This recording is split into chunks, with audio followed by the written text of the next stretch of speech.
Good morning. It's 3 minutes after 10, and it could be pretty much any day since Boris Johnson became Mayor of London, at least as far as this programme is concerned. Because once again, and that was back in 2008, some of you weren't even born in 2000, including some of my colleagues.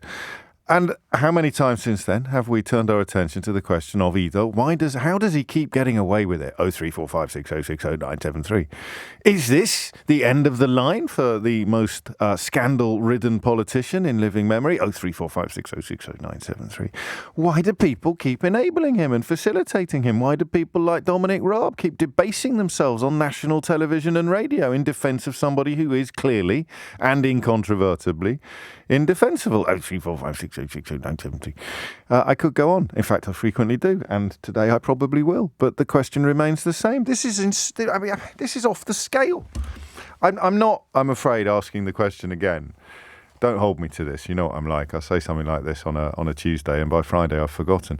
But I don't think I'm going to ask again, how can anybody still be supporting him? Because I know the answer to that question. If you're supporting him because you're in politics, you're in cabinet or in office, it's because you're fairly confident that you wouldn't be able to get a job shuffling deck chairs on the Titanic under any other prime minister. And if you're supporting him and you're not in parliament or you're not in the Parliamentary Conservative Party, I'm afraid it's because you're a complete cult.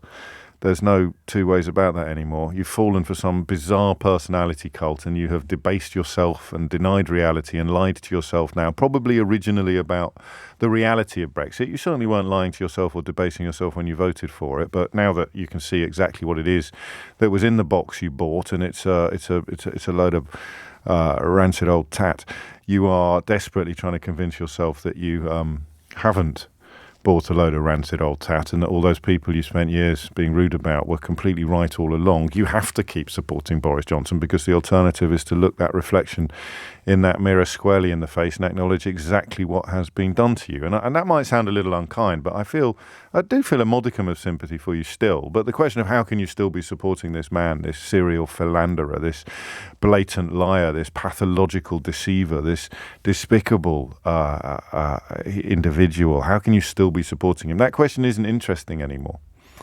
Not to me, at least. It's not psychologically interesting. It's not politically interesting. I mean, you're pretty close to needing help, I would argue, if you still think that this is either normal or acceptable. You're also profoundly unpatriotic, whatever Liz Truss may try to tell you, because if you are still cheering or even sitting idly by while our country is turned into a clown car, while the skip fire rages ever more out of control, then you are complicit in that catastrophe. You are complicit in this chaos.